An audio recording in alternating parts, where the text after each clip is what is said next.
Assalamualaikum warahmatullahi wabarakatuh. Waalaikumsalam.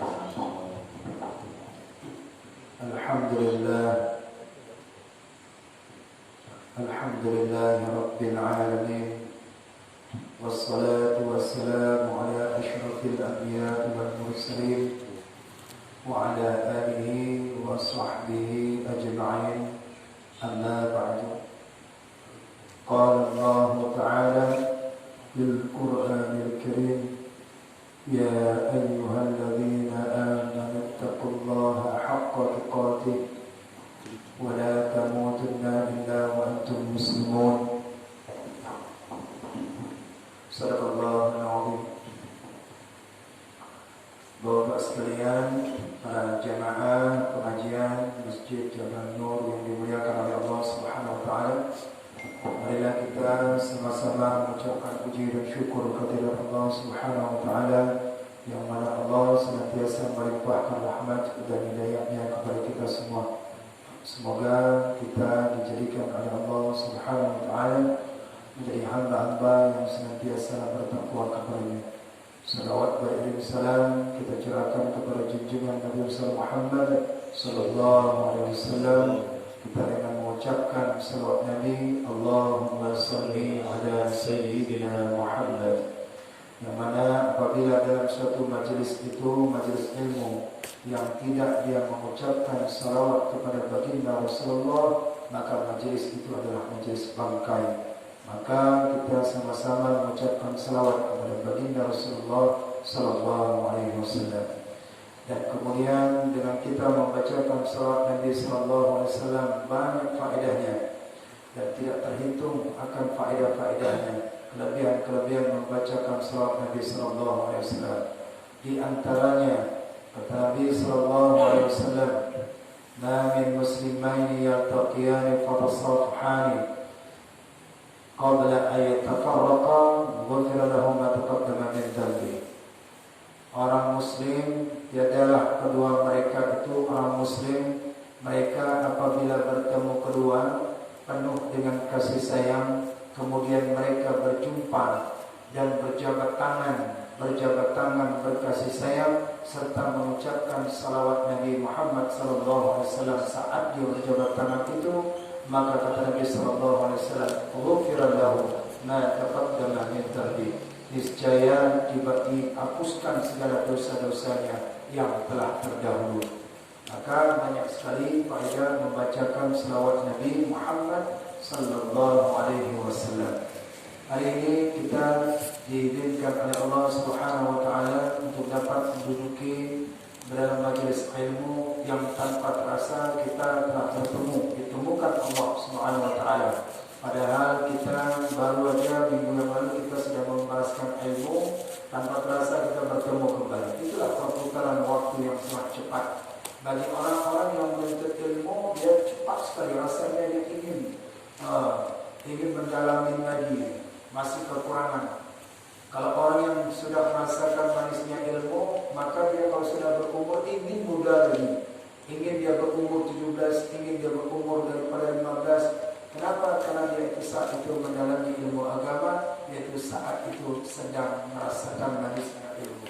Maka saat ini malam ini kita dipertemukan oleh Allah Subhanahu wa taala, yaitu untuk mendalami ilmu agama ini. Semoga kita diizinkan, diridhokan oleh Allah Subhanahu wa taala untuk mendalami ilmu agama ini. Amin. Amin. Ya Rabbal Alamin. Maka oleh karena itu Bapak-bapak sekalian, sebelum kita mempelajari kitab fikih itu, ada baiknya sejenak kita yaitu mendengarkan sedikit tausiah yang bermanfaat dan berfaedah. Semoga dengan pengajian-pengajian kita ini semakin lebih menghujam di dalam qalbi, Artinya lebih menghayati lagi kajian kita ini. Bukan hanya sekedar mengkaji, mengaji, duduk, tetapi bagaimana kita lebih baik dan lebih baik akan demikian. Maka oleh karena itu di dalam kita hidup ini,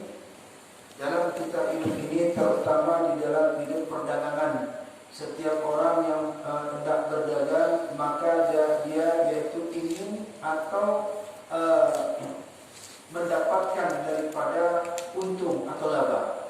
Tidak ada orang yang berdagang ketika itu tidak ada yang untung. Tetapi terkadang ketika orang itu mengadakan perdagangannya itu, niaganya, terkadang ada rugi, ada untung, dan ada kerugian. Kadang-kadang untungnya itu seperti harimau. Kalau banyak sekali. Kalau jatuh, bahkan ada yang sampai bangkrut sekalipun. Bahkan gali lubang, tutup lubang lagi untuk dia perdagangannya. Ya kan? Ini dagang sekali. Dan kita sudah merasakan itu tentang dagang ini. Kita pikir kita sudah termasuk orang yang beruntung, tetapi ada ruginya juga. Kadang-kadang pinjam uang tetangga, pinjam uang saudara, ya. Pinjam uang saudara kadang-kadang nggak bisa dapat. Pinjam orang lain kadang kita dapat. Enak pinjam dengan orang lain daripada pinjam dengan saudara kampung sendiri. Belum tentu. Itulah kita. Untuk apa? Menambahkan dagangannya. Belum lagi ada sesuatu yang membuat mereka itu dagangannya itu tidak dapat dia berdagang. Kenapa? Karena dagangnya itu kurang laris, kurang laku. Inilah dalam dunia perdagangan. Ada dengan barang ke barang dia tidak memperoleh untung, ada dengan uang dia tidak memperoleh untung. Tetapi Al-Quran memberikan informasi kepada kita, mengajarkan kepada kita ada sesuatu yang mana itu di dalamnya itu dia apabila tidak akan pernah rugi, untung terus, tidak akan pernah rugi. Kalau dagang tadi ada rugi, ada rugi. Hari ini kita mendapat rezeki, besok tidak ada lagi seorang dagangan. Nah, ayat ini bukan yang menceritakan tentang dagang, tetapi ayat ini hanya sebagai perumpamaan saja, tamsilan saja seperti orang dagang. Maka ayat ini dikatakan oleh Allah Subhanahu wa taala, yaitu di dalam surat Fatir ayat 28. Disebutkan dia innal ladzina yatluna kitaballah wa aqamus salata wa anfaqu mimma razaqnahum sirran wa alaniyah yarjuna tijaratan lan tabur. Maka oleh Allah Subhanahu wa taala menggambarkan artinya seperti pedagang itu. Disebutkan oleh Allah Subhanahu wa taala, apa dia? Yang sesuatu yang mendapatkan seorang itu dapat untung.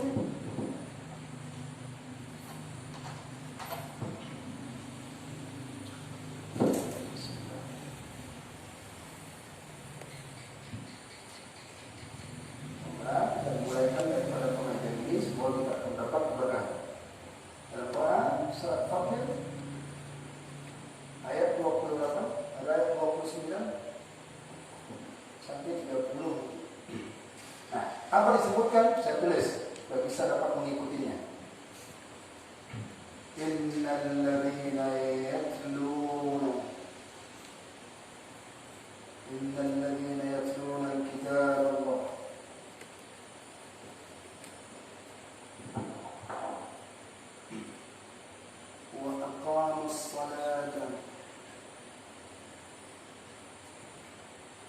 wa aqamus salata wa anfaqu mimma razaqnahum sirran wa alaniyah yarjuna tijaratan lan tabur. Perhatikan. Kata Allah Subhanahu wa taala di dalam ayat ini ditafsirkan seperti seorang pedagang.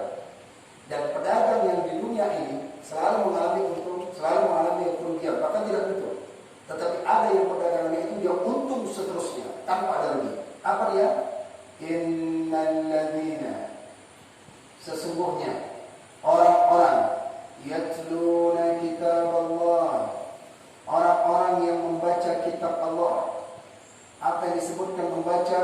Al-Quran. Satu, poin pertama, wa aqamus salata, orang-orang yang mendirikan salat. Kedua, yang ketiga, wa anfaqu,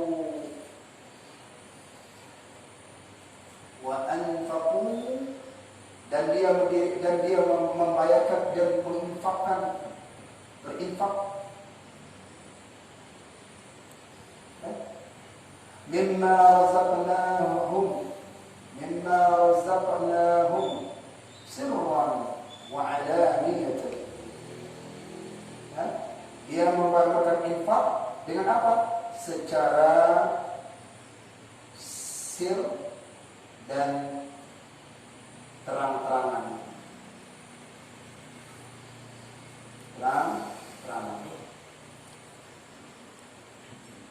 Jika tiga ini dilakukannya, jika tiga dia ingat, yarjuna tijaratan lan tabur.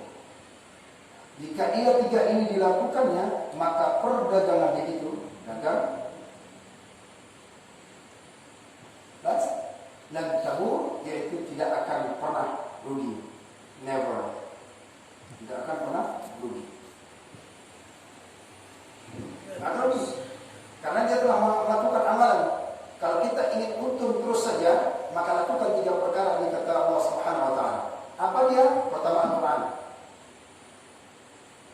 Apakah Al-Quran itu? Kata Allah, yatluna, baca. Bagaimana cara bacanya? Dibaca Al-Quran, kemudian dipahamkan, kemudian tadabburkan,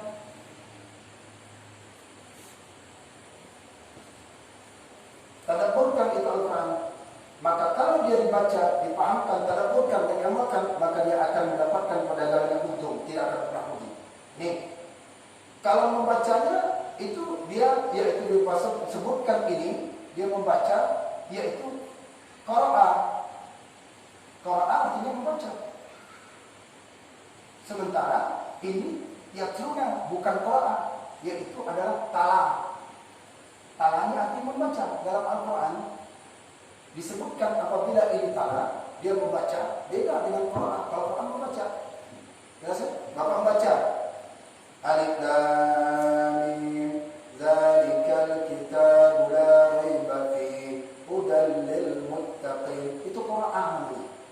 Itu disebut dengan Quran, artinya membaca. Kalau tala itu membacanya beda. Kenapa? Dia dalam Quran surat Al-Anfal ayat 2. Itu disebut dengan membaca. Tala. Apa dia? Idza dzukirallah wajilat qulubuhum. Apabila apabila dizikirkan, disebutkan nama Allah, bergetar hatinya. Ya kan? Bergetar hatinya. Lanjut ayatnya, wa idza tuliyat.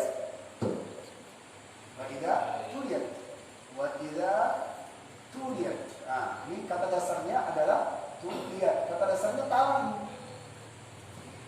Utlu ma uhiya alaika. Kan baca.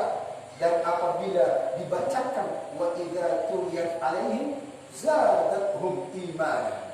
Dan apabila dibacakan ayat-ayat Allah, maka bertambah imannya. Jadi bukan hanya sekedar baca. Nah, kita ini termasuk Quran atau talan? Kita ini termasuk Quran atau talan? Ayat yang kita baca Quran. Termasuk apa? Bukan. Termasuk talan. Kalau Quran sekedar baca, saya baca aja. Innal ladzina yatluna kitaballah wa aqamus salata wa mimma razaqnahum sirran wa alaniyah yarjuna tijaratan lan tabur. Sudah selesai. Tapi Bapak enggak tahu maknanya. Enggak tahu kandungannya. Enggak tahu memang. Ya kan? Tapi kalau dijabarkan, dikuatkan, kemudian ditafsirkan, kemudian maksud dan tujuannya, kenapa ini Allah sampaikan begini, maka itu disebut dengan taala. Kalau saya sampaikan ayat ini, kemudian saya bacakan ayat ini, saya jelaskan maksud dan tujuannya, maka bertambah imannya. Jelas ya? Tambah iman kan? Tambah kan? Nah, ini yang disebutkan orang yang di dalam hatinya disebut dengan ciri-ciri orang yang beriman itu, dibacakan ayat Allah akan bertambah imannya. Apakah dibaca? Tidak, ditafsirkan. Oh, ini ayat ini maksudnya. supaya kita ingin memperoleh kebahagiaan, supaya kita ingin memperoleh laba nanti di akhirat, maka lakukan itu dengan membaca Al-Quran. Jadi beda kalau orang yang membaca Al-Quran dengan tafsirkan Al-Quran. Kalau mentafsirkan Al-Quran yang mendetail, hurufnya kenapa baca inna, kenapa dibaca inna? Sesungguhnya bukan. Ini adalah huruf taukid, huruf menegaskan, tegas setegasnya, jangan ada mengelak-ngelak lagi. Allah yang tegaskan, sesungguhnya siapa saja orang-orang yang mendalami ilmu Al-Quran, mengkaji per huruf kalimatnya, kenapa dia huruf waw, kenapa dia huruf dhamma, kenapa dia sukun, kenapa dia dikajinya, apa menurut qiraat ini, bacaan bagaimana dia, maka bertambah semakin. Ya Allah, selama ini saya pikir ilmu saya sudah cukup baca Al-Quran dengan ilmu tajwid. Ternyata ketika didalamkan ada yang salah kita saat membaca Al-Quran. Maka itu disebutkan dalam Al-Quran, yaitu disebut di apa dia? Dalam Quran surah Muhammad ayat 24. Saya tulis. Afala yatadabbaruna al-Quran. Afala yatadabbaruna al-Quran. Am ala aqfaliha. Am ala aqfaliha. Apa dia? Bagi orang yang tidak dia itu mentadabburkan, karena Allah perintahkan tadabburkan ayat ini. Maka saya katakan pada minggu yang lalu sudah sampaikan apa? Kalau membaca Al-Quran, jangan sekedar baca, hayati maknanya, hayati kandungannya. Jika seorang itu dia, maka ini perintah apalagi tadabburkan Al-Quran. Mengapa engkau tidak tadabburkan isi Al-Quran? Jangan sekedar baca sekedar kerongkongan saja. Jadi orang yang tidak mau mentadabburkan Al-Quran, berarti kata Allah apa? Am ala akfariha. Berarti am ala akfar wa am ala qulubi. Am ala qulubi. Akfariha. Akfariha. Ala qulubi. Atau karena hati-hati mereka itu sudah terkunci. Jelas kan? Jadi kalau orang yang tidak mentadabburkan Al-Quran, itu berarti hatinya telah terkunci. Maka saya selalu sampaikan ayat Al-Quran, saya tafsirkan ayat Al-Quran, ada hadis kita sampaikan, bukan hanya sekedar baca. Kalau sekedar baca, anak-anak bisa baca, TPQ bisa baca, bahkan lebih mahir mereka. Kita bukan itu yang kita cari. Sudah berumur nih, sudah berisi kita umur sekitar ini, maka kita dalamkan isi Al-Quran itu. Maka kalau kita ingin bahagia atau mendapatkan daripada nilai yang lebih di akhirat, nih baca Al-Quran. Yang satu ayat, baca maghrib satu ayat, terjemahkan. Dzalikal kitabu la raiba fihi hudan lil muttaqin. Demikianlah kitab Al-Quran menjadi petunjuk bagi orang-orang yang bertakwa. Siapa ciri orang yang bertakwa itu? Pasti kan punya ciri-ciri orang bertakwa. Alladzina yu'minuna bil ghaibi. Beli itu Quran dengan terjemahan. Untuk mendalamkannya lagi, beli tafsirnya. Untuk mendalamkannya lagi, hadiri pengajian-pengajian yang ada di tafsir dari Al-Quran ini. Lalu daripada lidah para ulama-ulama, yaitu tafsir seperti Syekh Nawawi, tafsir seperti Jalalain, tafsir daripada Ibnu Katsir, beli itu supaya mendalam. Kalau ditafsirkan itu satu ayat, itu memakan 2 lembar itu. Satu ayat, itu kitab Arabnya aja. Belum lagi terjemahannya, panjang berapa lembar. Ya, sampai tafsir yang bahasa Indonesia boleh disebutkan tafsir Al-Adhar, tafsir Syarawi, tafsir Buya Hamka, yaitu tafsir daripada Al-Misbah untuk menguatkan iman kita. Jadi jangan sampai kita mengaji ini tidak sampai menambah iman kita. Coba perhatikan, kalau bapak baca saja nggak keluar ayatnya, betul kan? Kalau baca ini aja nggak keluar ayat ini. Tapi kalau kita tafsir keluar dari ini, jelas kan? Ini dia. Maka ketika kita ingin kebahagiaan, laba untung yang banyak tanpa ada rugi, nih baca Al-Quran. Iqra'ul Quran fa innahu syafi'an yaumil qiyamah. Baca olehmu itu Al-Quran, maka Al-Quran itu akan memberikan kamu nanti syafaat. Yang dapat baca itu Al-Quran. Nawiru mintakum bitilawatil Quran. Sinari rumah tanggamu itu dengan membaca Al-Quran. Sahabat bertanya, ketika itu berjumpa dengan Rasulullah, Abi Dzar, ya Rasulullah, ausini ya Rasulullah. Abi Dzar berkata, ya Rasulullah, nasihatkan, wasiatkan kepadaku ya Rasulullah. Apa yang dinasihatkan? Kata Rasulullah SAW, apa nasihat Rasulullah kepada Abi Dzar? Alaika tilawatil Quran. Lazimkan olehmu untuk bertilawah daripada Al-Quran. Dan itu dia. Jadi tilawah itu bukan belagu-lagu Quran. Tilawah itu adalah mendalami isi Al-Quran. Malam ini kita setiap, coba bayangkan Bapak, hafal nggak ayat-ayat yang saya sampaikan setiap malam ini? Berapa kali pertemuan? Ayat-ayat hafal nggak? Belum masuk. Berarti masih al-Fatihah. Coba, saya nuliskan ini supaya Bapak bisa hafal. Saya nuliskan ini ayatnya langsung. Kalau enggak, baca Al-Quran langsung. Tiap minggu satu ayat, tiap minggu satu ayat, tiap minggu satu ayat. Udah berkumpul ayat berapa kita coba? Dan kita tafsirkan itu Al-Quran, kita jabarkan itu Al-Quran. Bukan hanya sekedar baca, baca. Nanti minggu depan kita jumpa ayat lagi, minggu depan jumpa ayat. Nah, minggu udah berapa ayat? 3 ayat. Jelas ya? Nah, ini daripada Al-Quran. Baca itu Al-Quran, pahamkan maknanya, ya. Yaitu jadikan Al-Quran di depan, jangan Al-Quran dijadikan di belakang. Ya, makanya dalam Al-Quran, baca Al-Quran dengan penuh adab. Dengan penuh adab baca Al-Quran. Jangan sampai memegang Al-Quran itu tidak sampai berwudu, haram. Maka disebutkan itu ada 3 orang yang diharamkan ketika dia tidak ada wudu. Apa dia? As-salat, salat. Yang kedua, wa massul mushaf, wa hamlu, orang yang menyentuh mushaf dan yang pada membawanya. Kemudian yang tidak boleh diwudu ada apa lagi ya? At-tawafu fil Ka'bah, tawaf keliling Ka'bah. Dia tawaf tapi tidak dengan wudu, haram hukum. Padahal Al-Quran dia enggak ada apa-apa, tapi karena dia tidak berwudu memegang Al-Quran, maka ya itu dengan harus dia berwudu. Ini adabnya. Nah, jadi oleh karena itu pertama kali yang harus kita dirikan ini adalah untuk meraih kebahagiaan perdagangan kita, untuk supaya untuk yaitu tidak pernah rugi baca itu Al-Quran dan pernah. Jadi tiap malam setelah Kamis ini, Rabu malam ini kita terus satu ayat berapa banyak berkumpul tanpa terasa. Sekarang ini malam, minggu depan kita jumpa lagi. Nah, ini dia. Banyak-banyak baca Al-Quran, berdua baca Al-Quran. Tak bisa saat ini baca terjemahan dulu. Jangan langsung ditelan terjemahan itu. Harus ditanyakan kepada orang yang ahlinya. Fas'alu ala dzikri in kuntum la ta'lamun. Karena terjemahan itu tidak semuanya mutlak, itu hanya memudahkan saja. Isinya yaitu dalam zakat ilmu. Ini dia. Yang kedua, kata Allah Subhanahu wa taala, jika seorang itu dagangannya tidak pernah rugi, maka kerjakanlah dia itu salat. Salat, ya. Maka disebut perintahkan oleh Allah Subhanahu wa taala salat. Nah, maka salat yang pertama kali diperintahkan itu adalah pada ayat dan surah Al-Baqarah ayat 30. Apa dia? Alladzina yu'minuna bil ghaibi wa yuqimuna as-salata wa mimma razaqnahum yunfiqun. Jelas kan? Jadi orang yang bertakwa bukan hanya sekadar kepada yang lain, dan juga dia mendirikan salat. Dan salat ini kita jumpakan lagi dalam Al-Quran. Dalam surah Al-Baqarah 145, "Wasta'inu bis-sabri was-salati wa innaha lakabiratun illa 'alal khashi'in." Dalam surah Al-Baqarah ayat 45. Mari kita jumpa lagi di dalam Al-Quran surah Al-Baqarah 155. Ya ayyuhalladzina amanu ista'inu bis-sabri. Hai orang yang beriman, ya orang beriman, minta tolonglah kamu kepada Allah dengan salat dan sabar. Salat.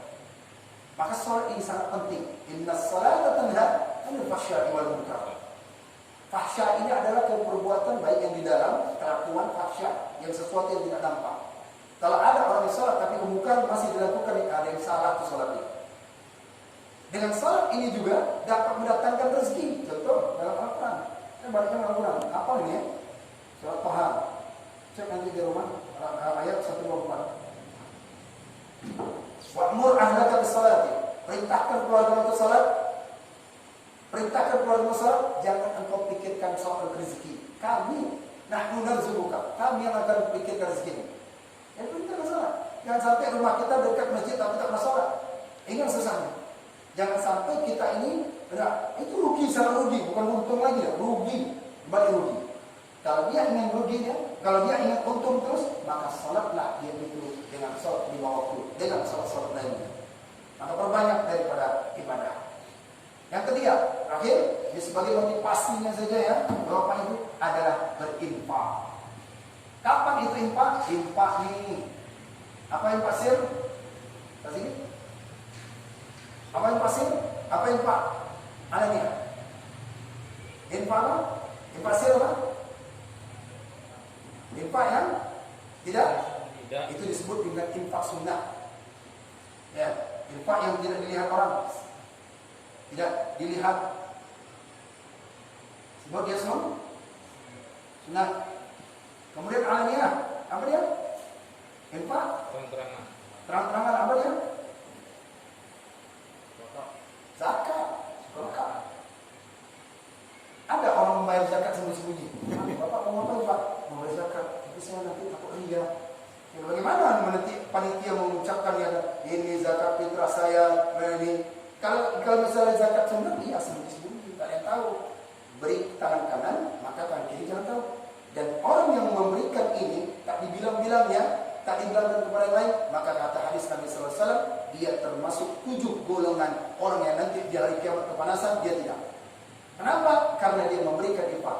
Salah satunya itu, bukan hanya seorang pemuda, ada seorang pemuda yang mana dia tata'allaqu fil masjid, yang itu berkait dengan masjid. Walaupun tubuhnya itu di PT, walaupun tubuhnya itu tempat kerja, tapi hatinya selalu di masjid. Ini kata Nabi SAW, di hari kiamat orang lain kepanasan, dia kedinginan. Kenapa? Dinaungi oleh Allah SWT. Nah, bagi orang yang berinfak itu begitu bisa. Jelaskan?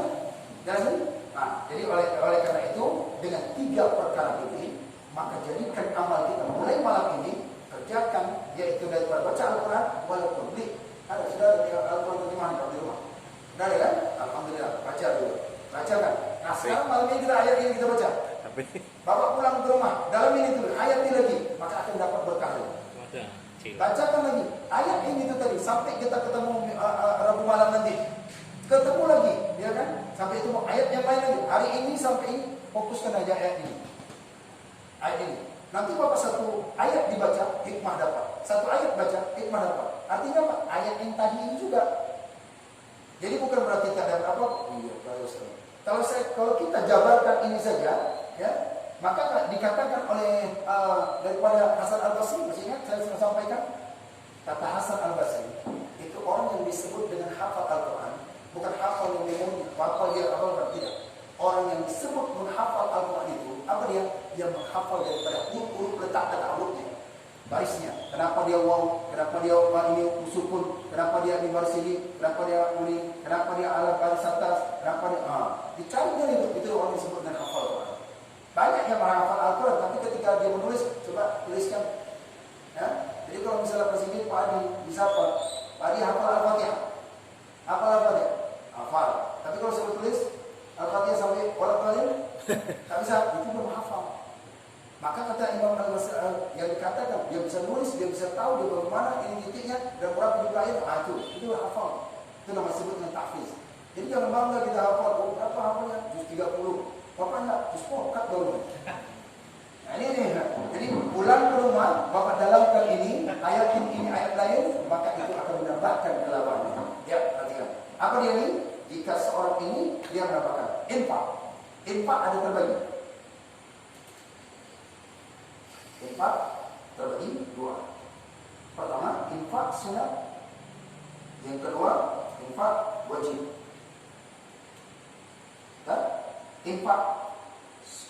Infak sunat, ya, infak sunat ini di dalam Quran surat Al-Baqarah ayat 255. Soal 255 di ayat kursi. Ya, infak wajib ini An-Nisa, Quran surat An-Nisa ayat 34. Ini sebutnya Ar-rijalu qawwamuna 'ala an-nisa bima faddala Allahu ba'dahum 'ala ba'd anfaqu mimma yunfiqun. Dia laki-laki itu kami berikan mereka itu kerja dan wajib memberikan nafkah. Itu laki-laki, ini wajib ini. Kalau dia memberikan kepada ahlinya, nah ini infak itu wajib. Kalau dia infak sunat, ya, infak sunat ini langsung dicek dulu. Dan infak sunat yas'alunaka 'anil yas'alunaka yunfiqun qul ma anfaqtum min khairin. Katakanlah infak yang paling baik itu, ini dia, infak sunat, maka diberikan kepada orang 5 orang. Dan ayat ini pertama, siapa yang memberikan infak yang paling baik ini? Dalam ayat ini, 1 orang tua, kedua, kerabat. Bisa disampaikan Al-Quran ya. Yang ketiga, miskin, anak yatim, ibu sabil. Maka dahulukan memberikan infak kepada orang tua. Jangan hanya kita karena banyak uang supaya dipandang orang, diberikan kepada orang miskin. Orang tua dilupakan. Maka infak yang utama kita adalah orang tua. Orang tua berikan, yang melahirkan. Sukses bapak ini semua itu bukan karena sukses diri sendiri, akibat karena orang tua doa waktu saat kita lahir dulu. Kalau sudah orang 40 berumurnya, maka dia harus banyak-banyak doa kepada orang tuanya, banyak doa untuk orang tuanya, banyak beramal dia. Ini dia. Maka infak yang dia berikan ini adalah orang tuanya. Ya, walaupun ini tanggung jawabnya nih. Oh, ini tanggung jawab juga ini, tetapi yang sunatnya adalah orang tua. Jelas nih? Nah, ini sembunyi-sembunyi. Jangan langsung kita berikan orang tua 500.000 tapi ceritanya tak kemana-mana. Ya, berikan kepada orang tua. Orang tua merawat kita tak ada sampai yaitu daripada membilangkan ini. Maka ketika ada rezeki, sisihkan rezekinya untuk berikan kepada orang tua. Pertama, jangan diberikan orang tua termasuk orang tua juga ini. Masuk orang tua, tapi yang lebihnya adalah orang tua kita yang laki-laki. Yang mertua itu adalah lebihlah sedikit, kuranglah sedikit. Jangan disamakan mertua yang lebih. Kenapa? Istriku cantik. Jadi mertua yang lebih-lebihkan. Kenapa ditanya? Ada kan pilih kasih sekarang nih. Yang mertuanya dia lebih senang kali, tapi orang tua kandungnya tidak. Apa dia katanya? Ibu kan tidak ada kasih saya modal. Mertua saya masih modal seperti di Batam ini. Akhirnya pilih-pilihan. Padahal orang tua yang melahirkan. Nah, dia. Ini orang tua ini yang diberikan utama. Ini Al-Quran bilang enggak? Ini cek kemarin. Kalau ini sudah wajib lah, dia sudah jelas ini infaknya. Tapi kalau orang tua utama. Nah, yang kedua, jika sudah orang tua, siapa lagi? Berikan kerabat. Kalau butuh. Kerabat itu siapa? Tetangga? Bukan. Jadi kerabat itu siapa? Kerabat yang satu rahim, yang satu darah. Itu kerabat. Jadi tetangga itu ukhuwah namanya. Saudara, saudara seiman, saudara semuslim. Nah, kan? Ukhuwah untuk kerabat. Yang ketiga, orang miskin. Sekarang orang enggak untuk mencari dia populer, untuk mencari nama atau dipandang dia orang miskin ya. Tapi ketika itu orang tuanya datang enggak dianggap, enggak dipedulikan orang tua datang. Bahkan ini siapa? Orang tua kok? Bukan ini enggak ada. Gengsi dia. Karena sudah berhasil. Ini yang ditakutkan. Maka oleh karena itu, jika dia sudah mendapatkan rezeki, maka kata Allah Subhanahu wa taala surat Al-Ahqaf ya. Nanti ayat 15. Wasaina insana hamalathu ummuhu wa'dan 'ala wa'din. Wasiatkan kepada orang tua berbakti kepada orang tua yang menyapi kamu selama 2 tahun, kemudian mengandungmu selama 9 bulan, kemudian itu kamu banyak amalmu, kamu berhasil, itu tangisan orang tua, bukan daripada tenaga kita.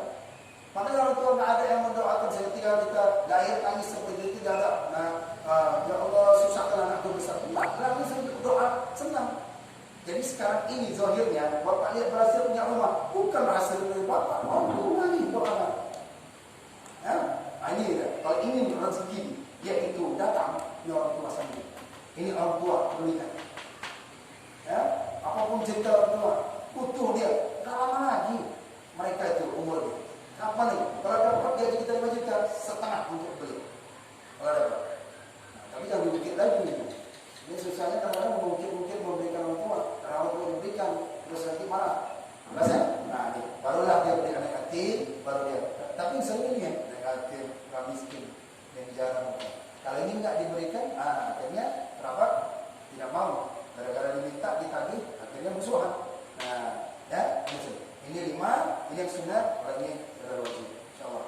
Jadi kalau demikian 3 ini, ini. Jadi dalam tabur ini tidak pernah rugi. Tijaratan adalah perdagangan. Nah, ayat yang ke-30 melanjutkannya, liwafiyahum ujurahum wa yazidahum innahu ghafurur syakur. Maka orang yang demikian itu dia akan menyempurnakan daripada pahala-pahalanya, yaitu bersyukur dia kepada Allah Subhanahu wa taala.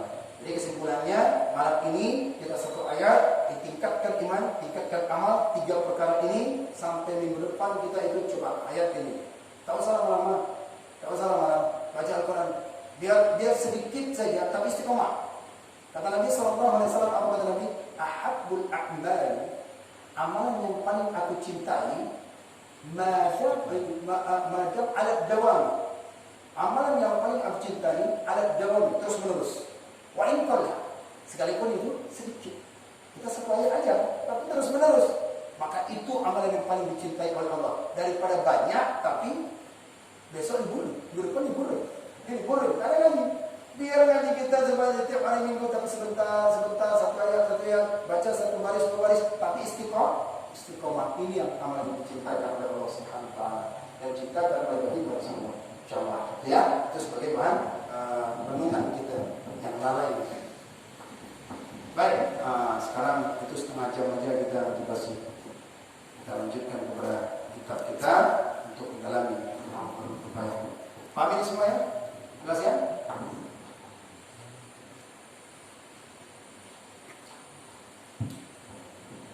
Sekarang kita baca kitab ini termasuk baca Al-Quran tidak? Tilawah tidak?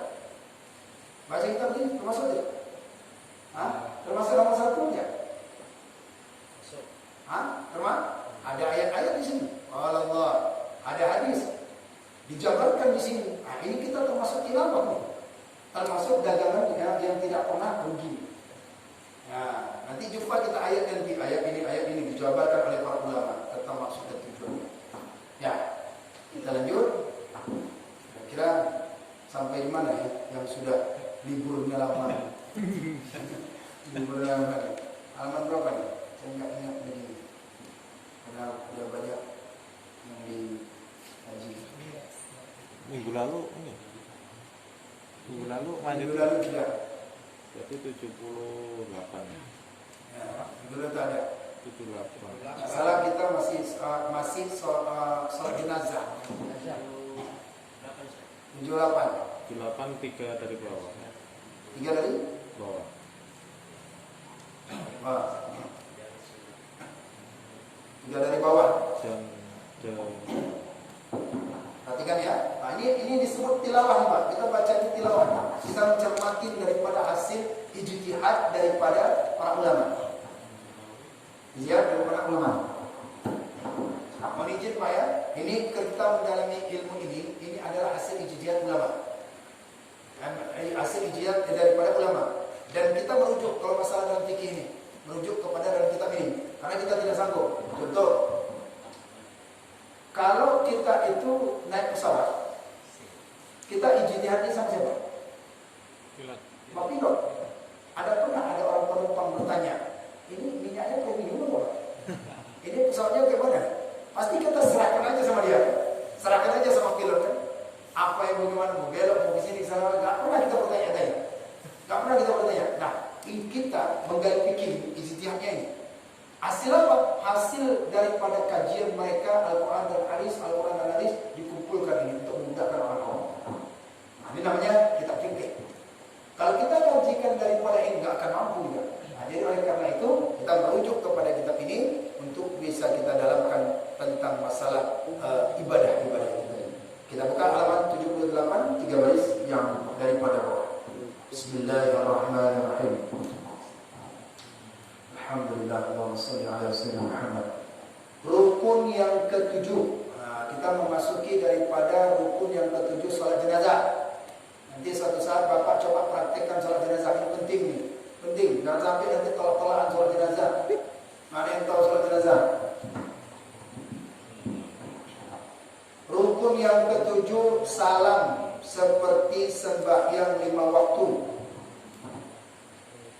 Rukun yang ketujuh salam seperti sembahyang 5 waktu.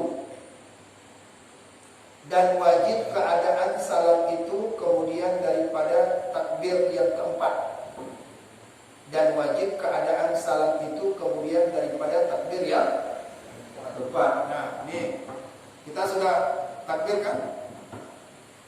Nanti dari awal nanti diulang lagi di rumah nanti cara sholatnya. Kalau tidak praktekkan Allahu Akbar sekali, Allahu Akbar 2 kali, Allahu Akbar 3 kali, Allahu Akbar. Nah, yang keempat ini katanya yang tiba takbir maka ucapkan salam. Assalamualaikum warahmatullahi. Assalamualaikum warahmatullahi. Nah, ini wajibnya dia yaitu daripada sesudah. Jangan dia itu salam sebelum takbir yang keempat.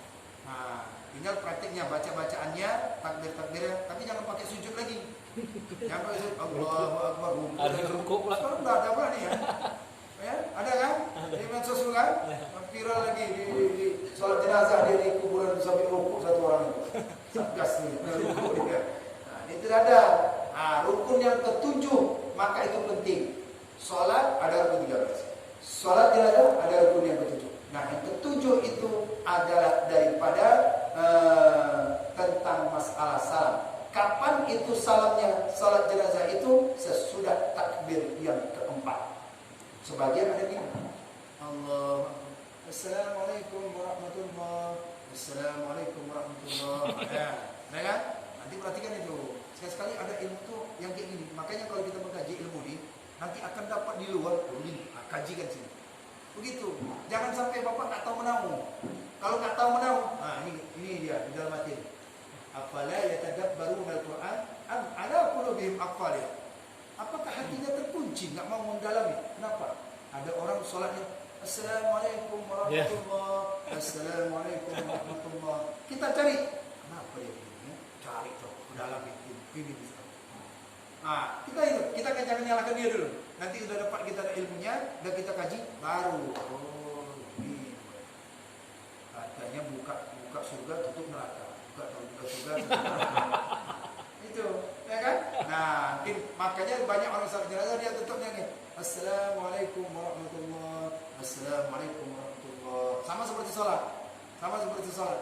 Nah, yang baiknya adalah Assalamualaikum. Jangan diturunkan. Assalamualaikum warahmatullahi. Assalamualaikum warahmatullahi. Itu sholat jenazah. Nah, jadi itulah yang terakhir, rukun yang ketujuh pada ketika kita salam. Dicoba praktekkan. Macam mana? Nggak usah minta praktekkan. Soal wajib aja banyak yang salah. Soal jenazah pula. Dua-dua itu penting. Soal fardu penting. Usul Pak. Memang harus yang kayak orang-orang sering jemaah masjid ini harus ada. Karena kemarin pun baru meninggal juga ada orang di sini. Lajang kan, laki-laki. Kami pun bingung juga. Terakhir panggil orang lagi. Kenapa mesti panggil orang? Ya kami pun belum pernah praktek. Nanti salah lagi. Pocongnya pula balik sini. Belum lepas. Kita harus siap. Apa? Ini masjid nih. Jangan sampai kita numpang begini. Makanya kita dalamkan ilmu betul. Seharusnya kalau sudah ada setempat imam, udah tak perlu lagi. Kalau kita udah ada ini, nggak ada ini, tak apa-apa. Segitu bisa, Pak Muslim bisa. Jangan sampai kita mengayomi umat di sekitar. Harus siap. Maka belajar ini penting. Nah, jadi nanti kita akan pelajari ke depan tentang daripada yang kaitan ke masyarakat. Seperti salat jenazah kaitan masyarakat, ya kan? Nah, salat-salat yang lain kita kaitan masyarakat, maka itu harus. Jangan sampai ada pernah salat jenazah ada jenazah yang meninggal bawa ke masjid. Bawa ke masjid, sholat sini pagi. Ada yang mimpin Bapaknya. Nah, kalau dalam hukum ya kita harus bertanya, jangan langsung kita yang di sini kan. Ini yang sholatkan siapa? Nggak boleh kita langsung. Tapi kalau sholat fardu kita tak puasa. Tapi kalau sholat jenazah kita tak ada puasa. Tapi kalau dia katakan, Pak, saya wakilkan kepada Bapak untuk sholatkan jenazah keluarga saya, baru kita harus tawarkan dia. Bagus. Tapi karena saja kalau nggak kita harus ada dan siap-siap ya. Kita siap-siap bahwasanya kita bisa sholatkan jenazah. Makanya belajar terlebih dahulu. Makanya nanti kalau saya suruh praktik, Bapak jangan pergi besok minggu depan tak datang lagi. Gara-gara itu tak datang lagi. Penting nanti, baru nanti nyesal nanti. Ya Allah, selama ini tak mau lah. Dari suruh sama Ustaz itu ulang, belajar sholat jenazah. Tiba-tiba keluarga kita siapa itu? Kita tolong Ustaz. Sama saya pikirkan itu orang tua. Ya kan? Apa minta tolong aja. Jangan lagi. Nah, sekarang ini udah mumpung kita ada belajar, Pak. Ada yang mengajarkan, ada yang bertanya, ada yang ini. Nah, maka kita harus berjuang terus meramaikan masjid kita. Ajak kepada iman. Karena Bapak belum merasakan. Kalau sudah merasakan jatuh musibah di tempat di keluarga kita, nah itu baru kita terasa. Cemana sholat jenazah? Cemana? Ada yang anak kandung waktu waktu hidup orang tuanya semua diberikan. Giliran orang tua meninggal, ketika disuruh minta sholat jenazah, Pak, saya nak disuruh sholat jenazah, ini ada neraka. Kalau bagusnya anaknya sendiri tuh. Makanya disitulah kita generasi kita ini jangan kita tinggalkan lemah. Nih masih muda-muda nih, masih muda, belum, sama udah matang apa lagi susah. Masih bertiga Pak. Oh gitu. Kan? Masih muda, semangat. Dia semangat kita tinggi. Kalau bapak semangat, saya semangat lagi. Tapi kalau bapak nggak semangat, kita dia berdapat 2, 1. Akhirnya 1 innalillahi wa inna ilaihi raji'un. Tinggal Ustaz sendiri. Kan cuma nak mau kita bangunkan masjid yang besar, sementara kita sendiri tak mau meramaikan. Gimana? Kalau kita hidupkan pengajian ini, pengajian apa saja, ini yang mendatangkan keberkahan, ini yang mendatangkan daripada auranya itu. Kenapa? Orang pun sedang datang kemari. Ahli ilmu semua di situ. Tak bisa main-main kan? Nggak kita menyampaikan sesuatu ceramah, mereka udah kajian tafsir, udah kajian fikih, udah kajian ini, ditanya, Bapak udah ceramah sini. Maaf Ustaz, tadi ketika dia ceramah, ayatnya ada yang kurang sini. Pas pula kebetulan ayatnya disampaikan di khatib itu bulan. Bapak kok bisa? Kebetulan dari malam pengajian. Kan? Itu gunanya kita belajar. Jadi coba nanti belajar sholat jenazah, hafal itu. Jangan sampai malu lagi. Tak bisa untuk sholat jenazah. Itu sholat jenazah, doa lagi. Siapa yang minta doa? Ada doa? Setelah sholat jenazah? Saya memimpin. Saya waktu itu kerja atau itu dari Masjid Baitul Mutakin Pantur Swadaya. Iya. Jadi sholat jenazah. Setelah sholat jenazah itu sunah doa. Bapaknya. Allahumma qina warhamhu wa'afi wa'fu anhu akrim nuzulahu wasi' madkhala wasi'u bil ma'i wal wal farad. Dan akhirnya Allahumma ja'al amran qawlahu waratan min riyadil jannah wa la taj'al qawlahu hufatan min uqatil nar. Allahumma anzil rahmata was salamata wal barakata ala quburi min qawli la ilaha illallah Muhammadur Rasulullah. Ya Allah, jadikanlah dia itu menjadi orang yang ahli mengucapkan kalimat la ilaha illallah. Doakan, baca doa Al-Fatihah. Ini sunat. Jangan langsung begitu dah selesai assalamualaikum, diangkat langsung tanpa doa. Ya kan? Mayit itu bangkit dia bilang Pak, doa pun begini. Jadi seharusnya ada. Kalau dapat, bukan itu saja Pak Ustaz. Kalau dapat saat itu nasihat harus ada. Saat itu harus ada nasihat. Setelah salat, assalamualaikum. Setelah itu berdoa, setelah Pak, kami minta mohon untuk duduk sejenak. Saya minta untuk duduk sejenak, yaitu untuk ada sesuatu yang mau disampaikan dari para ahli waris. Ahli waris mengatakan ini, apakah mayit ini baik? Itu sunat itu. Sunat menyatakan baik, khair, baik.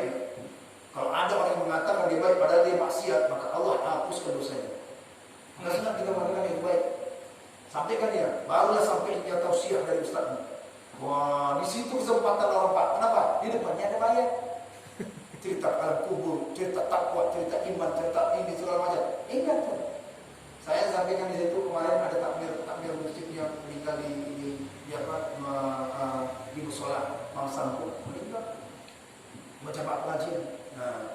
Ulama pengajian juga dia sering dia memberikan minuman. Sering minuman tuang dia. Enggak tahu bisa apa. Dia ada kitab dia. Beli kitab, tengok dia minuman. Enggak tahu. Ketabrakan kecelakaan di pintu di muka kuning itu satu agak belokan sore dia pulang agak belok nih dia belok kemana dia pulang ke sini dari PT itu ada bundaran itu jadi tabrak mati di tempat sama pengajian terakhir dia sebelum dia itu duduk di meja saya. Jadi jangan pula tak berhenti duduk sini saya, aku pula dikenal. Besok giliran. Jadi terakhir duduk dia kepingin mengajar seperti saya, seperti kepingin dia mengajar. Duduk pandang lagi. Tak tahu kamu kan? Tak tahu Pak. Akhirnya Pak ini meninggal. Innalillahi langsung saya tengok ini. Wah, masya Allah. Beliau amal yang suka mentuangkan air. Di situ Pak langsung saya bilang, Pak Isa, ini kita sholatkan yang di masjid saja. Pak RT, Pak RW bilang, Pak kita masuk buat Pak Isa. Kalau mau ikutin saya dipanggil sini mau ikutin saya kan? Ada. Kita sholat di masjid. Terus sholat di masjid. Oh di situ lurahnya ada. Saya tak tahu ada lurah ada apa. Kubur ramai orang. Di sini kesempatan berikan tausiah. Beri kesempatan tentang nasihat itu ada dua Pak. Kafabil mauti. Nasihat itu cukuplah dengan kematian. Pertama nasihat dengan lisan, enggak mempan nasihat kematian. Maka ada orang di depannya ini sebagai iktibar, belum juga dia bertobat dengan apalagi Allah hendak memberikan tobat. Masjid sholat ada sampai ini tidak ada yang mau sholat. Itu kesempatan kita untuk memberikan nasihat pada saat itu. Apa kata Pak Ustaz senang, ketua takmir itu langsung senang. Kenapa? Belum pernah dilakukan seperti itu. Yang imamnya belum pernah dilakukan itu. Kenapa? Saat disitulah dakwah kita masuk. Saat orang bergabung, makanya setiap ada orang meninggal yang masih tahlil, beri ada ceramah. Jangan sampai tahlil la ilaha illallah baca Yasin pulang. Bacakan maksud daripada surat Yasin itu, kandungannya apa saja yang berkaitan dengan itu. Ya kan? Jadi oleh karena itu kalau dapat nanti itu ada tausiahnya, ada ininya. Tausiah itu untuk mengingatkan kita diri. Bukan diceramahin daripada main itu. Tahu diceramah lagi, udah ada lagi. Ya kan? Yang diceramah itu hanya hidup. Sambil kita mungkin ada yang mayat ini ada kekurangan di dalam hidupnya, ada kata-katanya suka menyakitin, atau daripada barang dipinjam tapi belum dikembalikan, kau memaafkan. Atau dari sini ada utangnya, kau datangkan warisan. Itu sunnah, harus sampaikan itu. Tak boleh didiam-diamkan. Nah ini pelajaran kita di sini. Jangan sampai kita nggak ada lakukan itu. Jadi jadikan itu jadi tradisi. Jadikan itu jadi tradisi. Paham ya? Setelah itu, salam Bapak Bangkit, yaitu siapa? Misalnya Pak Muslim, misalnya Pak Sigit, yaitu untuk mengumumkan Pak nanti kami persilakan kepada jamaah ahli daripada takziah untuk duduk sebentar. Mungkin ada daripada sepatah dua kata yang disampaikan oleh daripada ahli waris. Duduk sebentar, duduk jenazah di depan, masukkan. Biar dulu ahli waris ngomong, terima kasih atas segala bantuannya, terima kasih atas segala ininya, terus semoga Allah membalaskannya, semoga ini masukkan daripada jamaah. Paham ya? Nah, itu yang benar. Dan sunat melanjutkan doa. Baru aja dibilang. Kan? Dan sunat melanjutkan doa. Kemudian daripada takbir yang keempat seperti doa. Kemudian daripada takbir yang ketiga atau terlanjut padanya. Paham ya? Pak Muslim paham? Bapak paham Pak? Paham? Saya ulang baca lagi. Ini pada Bapak ini baca terjemahan tadi saya ngomong. Ya. Tapi beda ya, kalimatnya beda. Situ bahasa baku. Kalau ini kita kalimat aslinya. Dan sunat melanjutkan doa kemudian daripada takbir yang keempat. Jelas? Seperti doa kemudian daripada takbir yang ketiga atau selanjutnya. Apa doa takbir yang ketiga? Doa takbir yang ketiga. Jelas kan? Begitu salam, assalamualaikum warahmatullahi wabarakatuh. Assalamualaikum warahmatullahi wabarakatuh. Allahumma ighfir lahu warhamhu wa'afihi. Sekurang-kurangnya ada itu. Atau mau tambah lagi doa-doa boleh. Allahumma ighfir lahu warhamhu. Jadi pimpin oleh imam itu tadi. Kalau tidak ada imam, bapak boleh baca doa sendiri. Kalau dia laki-laki, Allahumma ighfir lahu. Kalau dia perempuan, Allahumma ighfir. Kalau dia dua, Allahumma ighfir. Kan? Dua jenazah macam mana? Ini perlunya Pak, tata bahasa Arab. Kalau dia laki-laki, Allah maghfir. Allah. Kalau dia wanita, Allah maghfir. Kalau dia dua, Allah maghfir. Mayit yang didoakan kok kita yang didoakan. Lana itu kita. Kalau dia lau, ya Allah ampunilah dia. Yang ini kalau lana, ya Allah ampunilah kami. Mayit itu untuk saya mana? Ya, kalau dia satu, lahu. Kalau dia perempuan, laha. Kalau dia dua, lahuma. Barakallahu lakuma. Ya kan? Wa baina jama'a wa jama'a bainakuma. Kalau dia banyak, kalau dia banyak, penting nih Pak.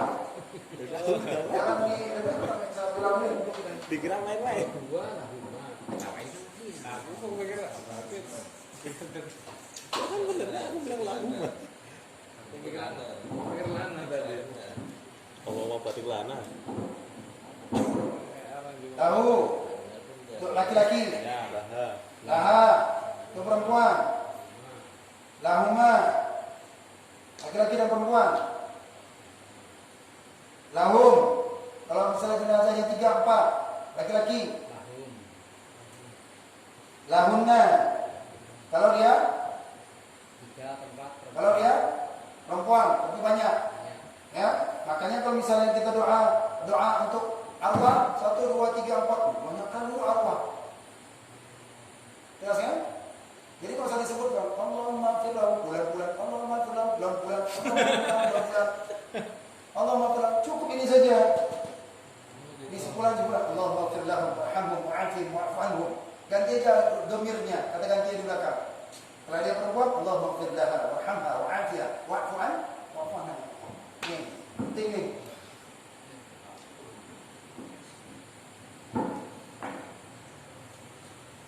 Yang sampai itu jenazah perempuan semua. Perempuan jenazah semua. Tapi ini disebutkan Allahumma fir lahu warhamhu wa'afihi wa'fu anhu. Kenapa baca jadi apa pula? Apa faedah kita jahil itu? Kalau dia perempuan semua, Allahumma fir lahunna warhamhunna. Baca doa. Sunat itu hukumnya. Nah ya, sunat. Dan dilakukan itu, jangan sampai ini. Kalau bapak tidak lakukan, tidak amalkan, ilmunya lupa. Butuh kita ulang lagi nanti. Saat kita mau tidak ulang tahun kita lagi, kita baca lagi. Jauh lagi teman-teman. Ini aja kalau kemarin tak berapa bulan kita beritahu tamatnya. Setahun udah agak. Ya kan? Kadang libur sini, kadang libur sini. Kadang libur sini, kadang libur sana. Tak tentu kita. Makanya oleh karena itu manfaatkan ilmu ini. Ulang bapak beli buku yang memang khusus dia soal jenazah. Ada tuh. Ya, khusus soal jenazah, khusus ngurus mayat, khusus ada khusus dia. Tinggal di sini, tinggal kita misalkan ada. Tinggal kita tanya kita masalahnya. Paham? Jadi sunat. Ya. Kalau dia imam tak perlu dibilang lagi. Sebenarnya kalau dia imam dia harus tahu. Tak paham dia. Dan memang sudah ada ilmunya. Tinggal kita ikut aja. Jangan sampai itu imam itu tak mendoakannya. Setidaknya itu Al-Fatihah. Baru Allahumma fir lahu warhamhum wa'afihim wa'fu anhum. Nah, apa lagi sunatnya? Dan sunat mengangkat kedua tangan pada tiap-tiap 4 takbir itu. Dan mengantarkan dia antara pada tiap-tiap 2 takbir di bawah dadanya. Seperti salat biasa ya. Saya ulang. Dan sunat mengangkat kedua tangan pada tiap-tiap 4 takbir. Dan mengantarkan dia tangan itu antara pada tiap-tiap 2 takbir di bawah dadanya. Mana bawah dada? Allahu Akbar, Allahu Akbar, Allahu Akbar. Nah, letakkan di tiap-tiap takbir itu di bawah dada. Di mana? Allahu Akbar. Bukan di dada. Nah, ini bukan mazhab kita nih, bukan aliran kita nih, bukan daripada kajian kita. Di dada yang kayak gini, dia di bawah dada. Berarti di mana? Di hati. Sama seperti sholat lah. Takbir sama, letakkan di dada sama. Cara takbir dalam sholat. Cara saya ini. Itu hukumnya sunnah. Dan sunnah memperlahankan segala bacaan. Dan sunnah memperlahankan segala bacaannya. Dan sunnah memperlahankan segala bacaan cuma itu sunnahnya sir. Baik dia itu sholatnya siang, baik dia itu sholatnya malam atau subuh. Biasanya kan kalau sholat malam itu jihad kita bacakan, tapi sholat jenazah tidak. Ya, sholat jenazah tidak dibacakan dia, makruh hukumnya. Dia tetap daripada dia itu adalah sir, walaupun malam. Kita nggak tahu nanti tiba-tiba nanti lapor ada orang yang meninggal, tiba-tiba ada orang yang meninggal dia nggak di sini.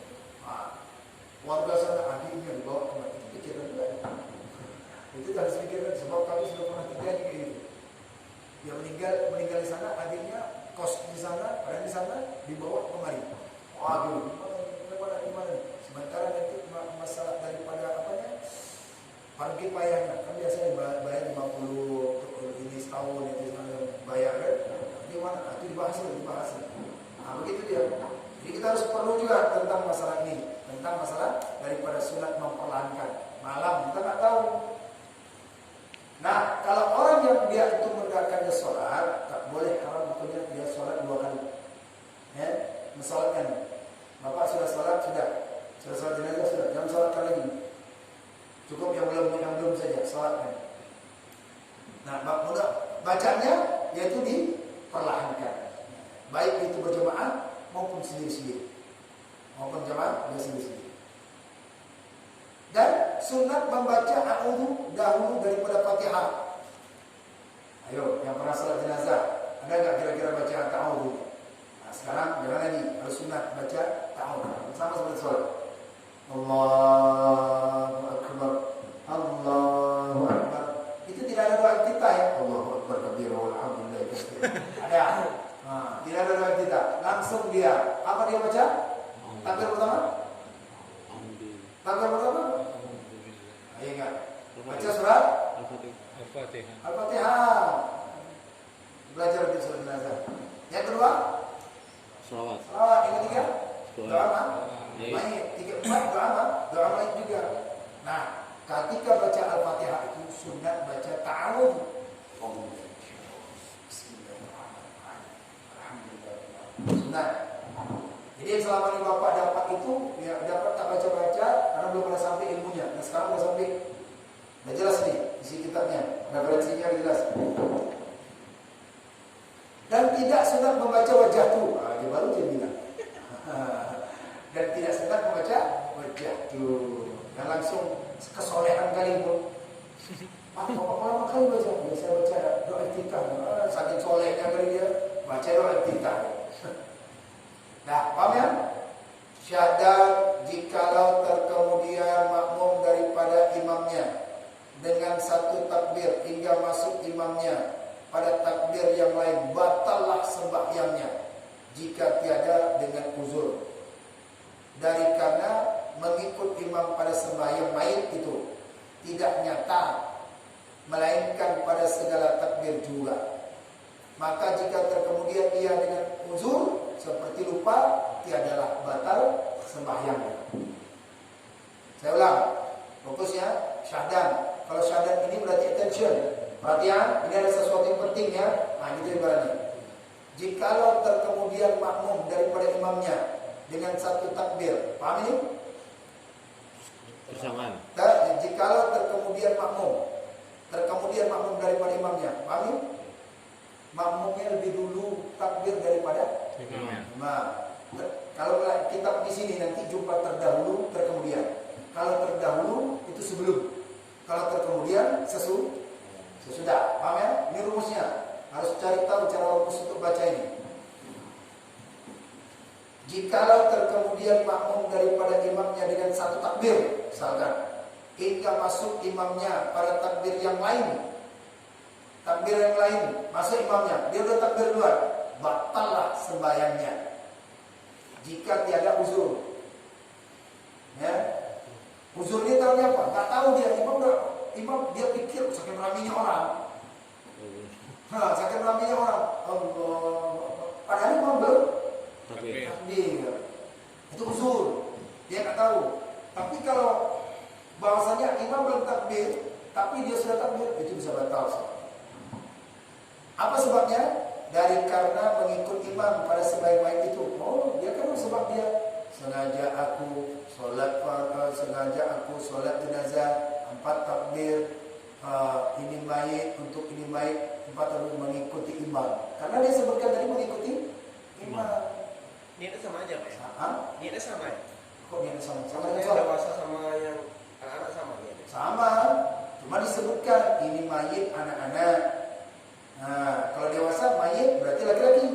Mayyitatun itu perempuan, anak-anak mayit anak-anak. Enggak bisa bahasa Arab Indonesia, tapi sebaiknya kalau dapat bahasa Arab Pak. Mananya? Itu sudah ada, sudah dijabarkan di halaman-halaman sebelumnya. Maka doa pun begitu. Kalau laki-laki doa Allahumma ighfir lahu. Perempuan Allahumma ighfir. Kalau mayit anak-anak bayi gimana? Masih? Coba. Enggak ada bayi sini ada. Enggak. Hah? Ada Yang kemarin. Apa dibaca? Pasti Allahumma ighfir lahu. Nggak tahu. Zaman anak. Harus cari tahu juga maksudnya supaya kita kaji. Bapak baca apa? Bapak baca apa? Sama surat. Pas nggak ikut ya. Nah, Bapak baca apa? Yang ikut. Yang ikut baca apa? Andai kata misalnya ada apa dibaca? Pak Muslim apa yang baca? Saya nggak ikut waktu itu. Kalau misalnya ada yang meninggal, aku baca. Lupa lah Pak kalau gitu. Kalau laki-laki Allah mati lalu. Itu yang anak-anak itu. Ya kalau ada laki-laki kan bisa perempuan ini laki. Berlahu bayi gitu. Kalau misalnya bayinya Pak ini bayi atau perempuan atau laki-laki atau perempuan lah yang meninggal itu. Kemarin tadi bilang sih lupa. Enggak, kalau pun saya ikut, kalau laki-laki ya saya Allah mati tahu. Karena saya belum tahu. Maka sekarang udah tahu kan? Ya. Jadi kalau Allah maafkan itu orang yang sudah dewasa. Walaupun itu tak ada tahu dia, maka boleh nih. Tak boleh, tapi yang abdulnya ada doanya apa? Allahumma ja'al faratan li abawahi wa sukhran. Ya Allah, jadikanlah anak ini tabungan untuk kedua orang tuanya. Dia berdosa. Maka bapak kalau misalnya meninggal bertahlilan, ada orang yang bertahlilan di dalam keluarganya meninggal anaknya, nak bayinya itu, jangan ragu, masa didoakan. Ya Allah, jadikan anak ini menjadi syafaat nanti untuk kedua orang tuanya. Yang pertama, bayi meninggal kan? Anak kecil yang belum balik, jadi dibacakan itu penting, itu banyak lagi, tambah PR lagi, hafal. Jadi seorang makmum ini dia menyebutkan aku ikut imam, maka dia sengaja tanpa ada unsur dia mengemudiankan lebih mendahului daripada imamnya. Imam belum takbir dia sudah takbir, imam baru 2 takbir dia udah 3. Itu bisa batal karena dia sengaja. Melainkan itu tiada nyata, nggak terlihat. Nah, itu tiada nyata dia nggak lihat. Melainkan pada segala takbir jua. Maka jika terkemudian ia dengan uzur seperti lupa, tiadalah batal sembahyang. Lupa dia. Kenapa? Imam. Dia pikir dia ini akan mengikuti imam. Dia mengikuti imam. Dirinya tidak sengaja. Ternyata saya ikuti imam, lupa saya. Tak apa-apa. Supaya Allah, imam sudah 3 takbir dia 4. Begitu dia salam, imam salam juga dia. Tapi dia lupa, bahwasanya dia tahu. Ini maksudnya sengaja mendahului imam. Paham ya? Ini mana tahu ada terjadi. Makin berjawab. Dan jika terdahulu makmum atas imamnya dengan 1 takbir, tiadalah batal sembahyangnya. Jika terdahulu makmum atas imamnya dengan 1 takbir, tiadalah batal sembahyangnya. Cuma 1 takbir saja. Terdahulu ke imamnya, maka tidak batal. Paham? Terdahulu apa tadi saya bilang? Duluan imam. Kan tadi saya bilang kali itu rumusnya. Sebelum. Jangan disamakan dengan bahasa kita. Maka saya bilang dalam kitab ini butuh rumus ini, butuh istilahnya. Kalau terkemudian berarti kalau terdahulu itu berarti sebelum. Assalamualaikum warahmatullahi wabarakatuh. Assalamualaikum warahmatullahi wabarakatuh. Makmumnya itu baru takbir ketiga. Allahu Akbar. Makmum imamnya sudah salam kan? Maka itu tidak. Paham ya? Dia belum selesai, imam selesai. Yang tak boleh itu tadi sengaja. Imam belum selesai, dia sudah selesai. Ini perhatian, kalian tahu nanti antara sengaja dengan tidak sengaja. Sekali lagi, adapun yang masbuk, ini masbuk nih ceritanya. Kalau seorang dia tidak salat jenazah, rupanya masbuk, ketinggalan. Karena sudah disampaikan oleh imamnya atau takmir masjid. Ayo Pak, persilakan kita akan sholat jenazah. Ini saudara kita, kami tunggu. Itu sunatnya untuk diumumkan. Sunat untuk diumumkan supaya banyak yang sholat. Kita umumkan itu. Adapun yang masbuk, andai kata ada masbuk, maka hendaklah dibacanya Fatihah kemudian daripada takbir.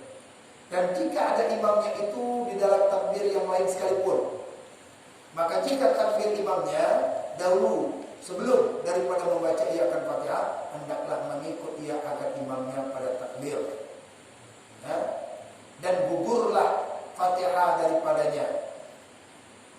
Tetapi hendaklah dibawanya kemudian daripada salam imamnya, akan yang tinggal daripada takbirnya dan bacaannya.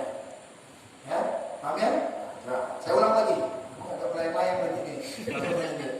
Ini antara udah jam berapa nih? Jam 10 udah melayang nih. Ini belum ada fokus nih. Ya, ya. Adapun masbuk, ya, ini ceritanya masbuk, kita jalan masuk, kan? Paham? Maka hendaklah dibacanya Fatihah, ya. Maka hendaklah dibaca Fatihah, ya. Ini hati jangan sampai di rumah ya, nanti tak masuk ilmu ini. Maka hendaklah dibacanya Fatihah, kemudian daripada takbir. Si makmum yang masbuk tadi baca Fatihah sesudah takbir, jangan sampai dia itu terlambat aku, katanya. Dalam langsung aja Allahumma firlahu warhamhu. Atau Allah selawat, baca selawat dia kan, maka dia harus hendaklah dibaca surat walaupun terlambat ya. Dan jika ada imamnya itu dalam takbir yang lain sekalipun, berarti kan sekalipun imamnya itu takbir 2 atau 3 atau 4 sekalipun, maka jika takbir imamnya dahulu daripada membaca ia akan Fatihah, sebelum imam takbirnya itu belum membaca Al-Fatihah, maka tak masalah. Dan jika takbir imamnya dahulu atau sebelum daripada ia akan membaca Fatihah, hendaklah mengikut ia akan imamnya pada takbir. Nah, dia masbuk tapi imamnya ini belum membaca, masih imamnya ada takbir.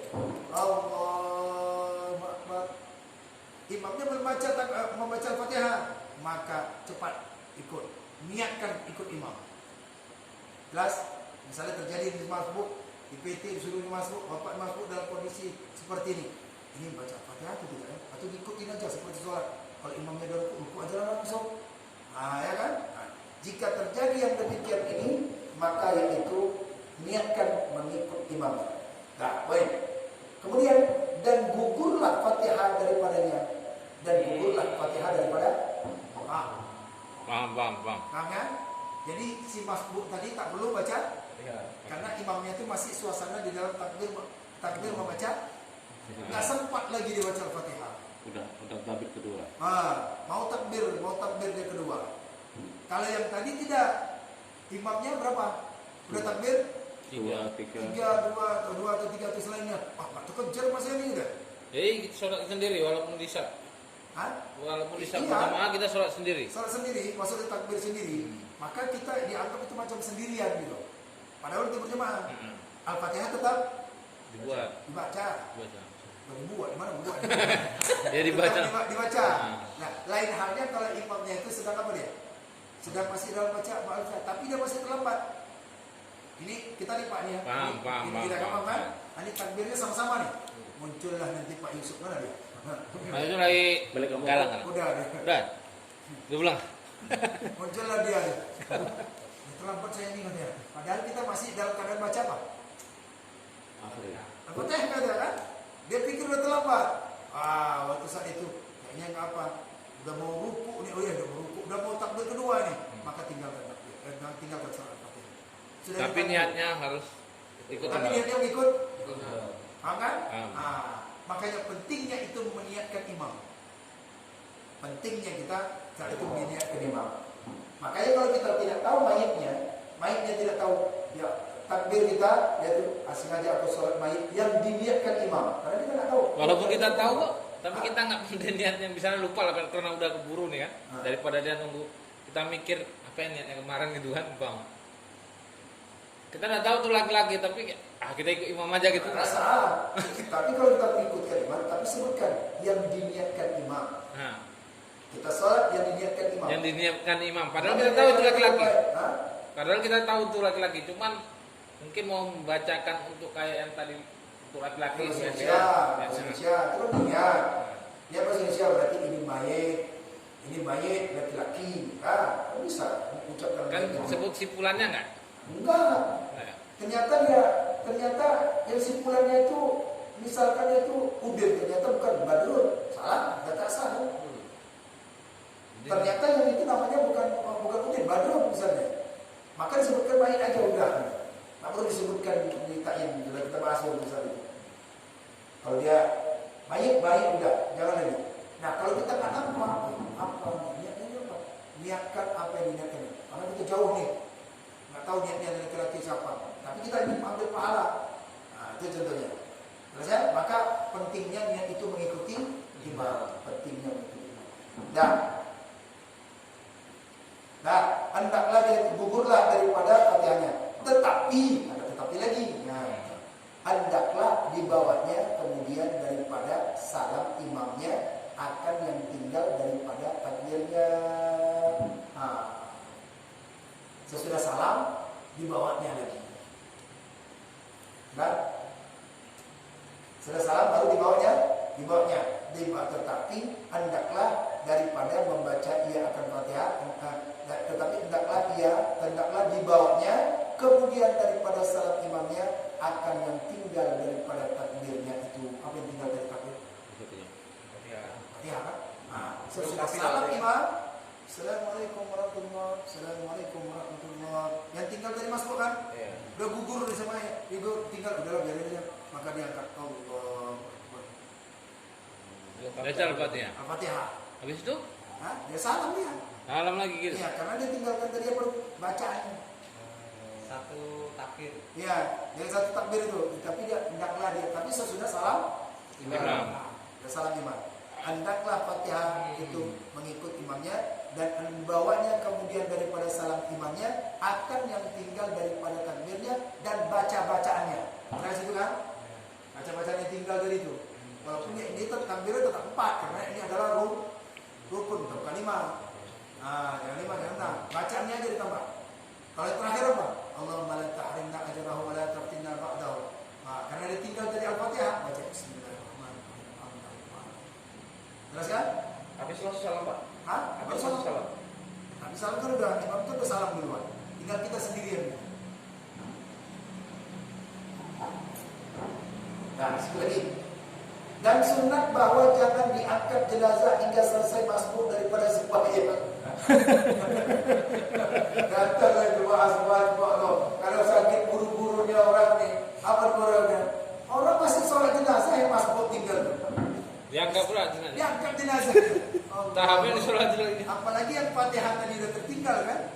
Imam udah apa? Karena buru-buru hujan nih. Oh dia angkat ya. Begitu kata yang termasuk, Pak belum selesai dia. Jangan mengangkat jenazah itu kalau belum selesai masbuknya menyelesaikan itu tadi. Mana tahu pula dengan harus nggak tahu hukumnya diangkat ini. Jangan diangkat jenazah hingga selesai masbuk daripada sembahyangnya. Tetapi tidak mengapa mengangkat dia sebelum daripada selesai sembahyang. Tetapi tidak mengapa mengangkat dia sebelum daripada selesai sembahyang. Kalau mengangkat dia sebelum selesai sembahyang tak apa-apa. Macam sholat gaib lah, ya kan? Ini jangan saat dia sholat itu diangkat. Miring nanti dia lagi ikutin jenazah. Begitu jenazah kan, Pak Bapak kenapa? Saya ikut jenazah dan diangkat di sana juga. Begini. Kalau nggak ada jenazahnya, misalnya Pak Imam, ini ada kita doa sholat jenazah. Di mana dia? Sholat jenazah? Sholat gaib. Di nama sholat gaib, jenazah tak ada. Niatnya sama itu. Sama, tapi gaib. Disebutnya ada gaibnya. Ngajak ke sholat jenazah, gaib 4 takbir, sama seperti sholat. Makanya itu harus jangan imamnya sholat aja, tapi nggak ada memberikan tutorialnya kepada jemaah. Pentingnya, ya. Kalau saya tuh berikan tutorial, walaupun orang itu udah tahu. Terus karena pasti ada tuh 2-3. Sebelum kita sholat jenazah, ini ibaratnya ada khusus kilat dulu. Kita akan mengadakan sholat jenazah. Ini jenazah ada laki-laki. Sampaikan dulu. Ada jenazah perempuan. Kita akan lakukan. Pertama baca niat, bisallim salat jenazah, arba'at takbiratun, arba'at takbiratun, 4 takbir, baru kifayah. Bila ta'ala. Maka itu kita sebutkan. Bahasa Indonesia ini. Nah, kita akan bacakan 4 kali takbir. Tiap takbir pertama baca ini. Takbir kedua baca ini. Takbir ketiga baca ini. Takbir keempat baca ini. Setelah itu kita salam. Itu mendengarkan jamaah itu. Pasti benar juga di tutorial atau diajarkan dulu. Di tutorial diajarkan dulu. Walaupun udah tahu semuanya, tapi kan ada juga orang yang nggak tahu. Matiin dia, ya kan? Itulah gunanya kita nak belajar. Kemudian nanti sesudah sholat kami minta nanti kepada para jamaah takziah untuk duduk sebentar, mungkin ada yang disampaikan oleh ahli waris. Gitu. Jadi sampaikan ini tutorial.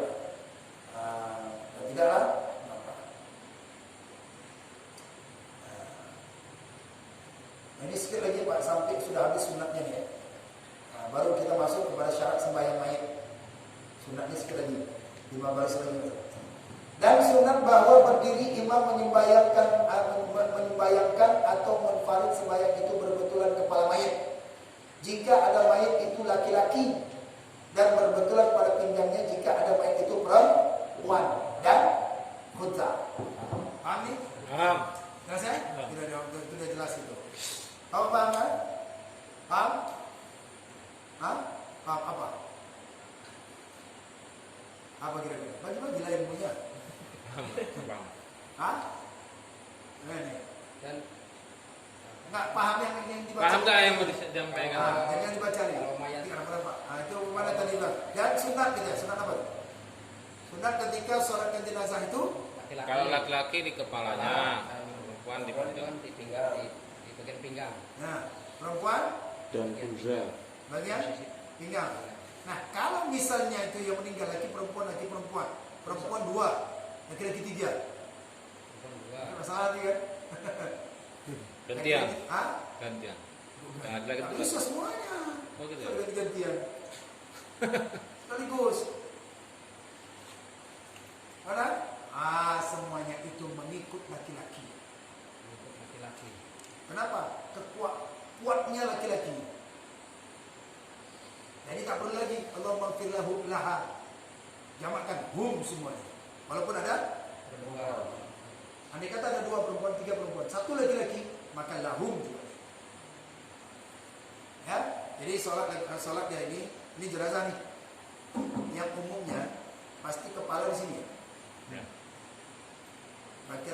Kepala di sini, maka laki-laki di kepala. Ya kan?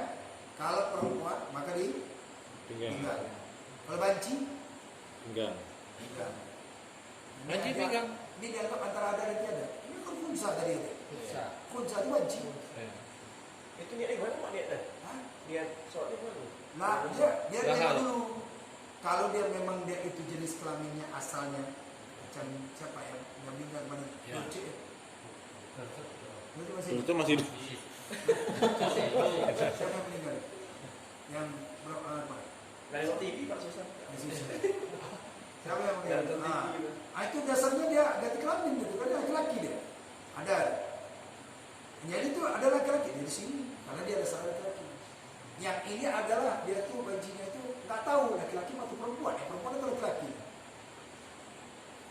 Karena kelaminnya 2. Ya, maka itu adalah khunsa. Dan lebih kuat dia sih, di khunsa. Maka diatur adalah di pinggangnya. Nah, kalau di kepala, kalau laki-laki ini kepala. Kepalanya itu sunatnya di sini. Sebagian pendapat ulama, sebagian di sini di utara mana sana? Nah, yang biasa di sini kepala. Tapi sebagian pendapat itu kepala itu di sini. Jadi yang sholat jenazah di sini, bagian kepala. Tapi bukan yang nggak boleh. Tapi yang sunatnya sana, kepala. Karena gini Pak, kalau misalnya dia nih imamnya pas di depan kepala, yang belakangnya makmumnya itu kan berarti ada yang kena ke badan, ada yang kena ke kaki itu nggak? Nah, itu ada imamnya aja. Imamnya. Cuman yang kita permasalahan itu yang sunatnya kepala bagi laki-laki itu arah ke sana atau arah ke sana. Yang sunatnya arahnya ke sana. Tapi kalau ke sini nggak masalah. Oh, berarti kepala sana, kaki sebelah sini, Pak. Kaki di sebelah sana. Jadi orang sholat kan di sini. Ada yang sholat kepala di sini nggak masalah. Karena ada khilaf di antara ulama, perselisihan antara ulama mazhab Syafi'i. Nanti saya syarahkan. Sunatnya kepalanya di sana. Kalau perempuan tetap di tengah, pinggangnya. Enggak masalah, boleh Nah, balik. dan boleh-balik nggak masalah. Tapi enggak, kalau perempuan tetap di sana. Oh, Ada yang berpendapat bahwasanya laki-laki sebagai pemimpin, maka dia di kanan, maka dia di sebelah sini, gitu. Bagian utaranya. Tapi yang bagian ulama lagi tetap di sini, tetap di sini. Oh, tak. Jadi menurut daripada kemampuan apanya saja.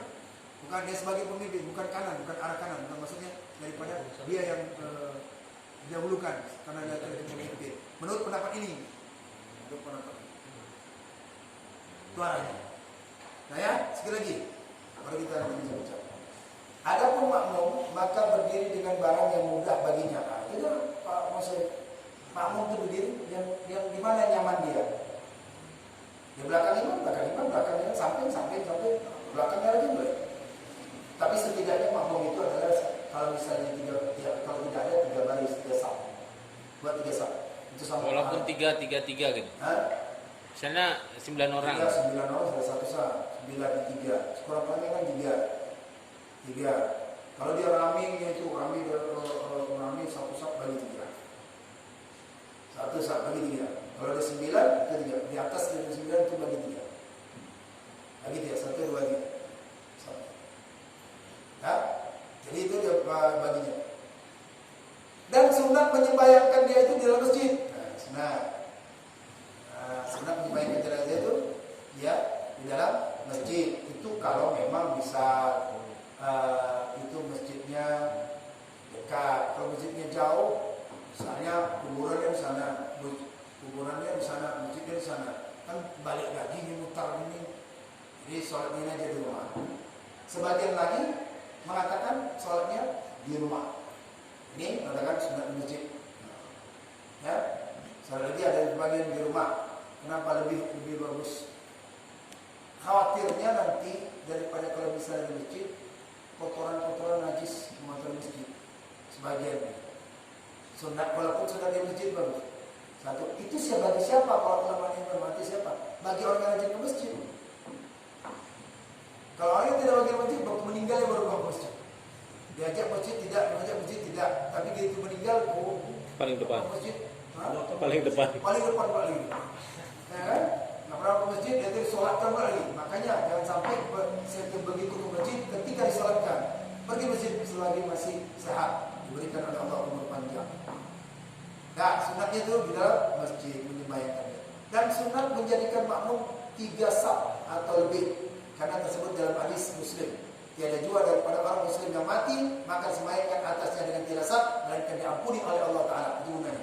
Itu fungsinya. Itu kelebihannya. Kenapa 3? Supaya jenazah ini mendapatkan ampunan Allah. Kalau apalagi ramai orang, wah, makanya sunat itu Pak, sunat diumumkan supaya banyak yang ramai yang disolatkan, ya, supaya ramai yang disolatkan itu tadi. Paham ya? Insyaallah.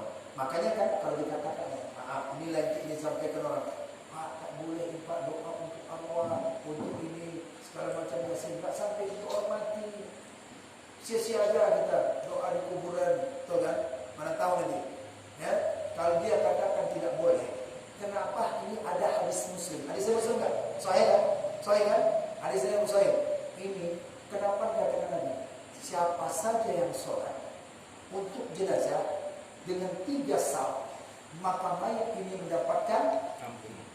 Berarti kan tidak mati ya kan? Apalagi didoakan di kuburan, apalagi didoakan dibaca surat ya. Paham ini? Ini dalil untuk membantah daripada mereka yang mengatakan tidak perlu baca surat untuk mayat ini. Buktinya ini mayat untuk sholat kenapa bisa sampai? Paham ya? Nggak perlu disolatkan apa? Padahal itu mati dia. Maka kata hadis ini adalah jika 3 saf ini orang Islam dia sholat dia 3 saf 3 baris, maka diampunkan untuk si mayat ini. Dan orang yang sholatnya dapat pahala. Kalau dia antarkan sampai ke jenazah, sampai di makam kuburan, orang yang mengantarkan, maka dia mendapatkan 2 pahala. Siapa Pak? 2 gunung Uhud dia mendapatkan. Sholat aja 1 gunung Uhud. Diantarkan sampai itu, maka pahalanya seperti gunung Uhud. Ya, maka ketika bapak dia mendengar ada orang meninggal sholat jenazah, cepat ambil itu pahala itu. Ambil pahala sholat jenazah. Sholat jenazah. Kalau di Mekah 5 waktu itu orang setiap hari ada orang meninggal, tiap hari ada sholat jenazah. Mereka mengambil itu, apalagi di Mekah, pahalanya berlipat-lipat ganda. Paham ya? Insyaallah. Nanti kita akan sambung kembali, yaitu syarat sembahyang mayit. Ternyata ada syaratnya. Insyaallah. Sikit-sikit aja, yang penting di teks.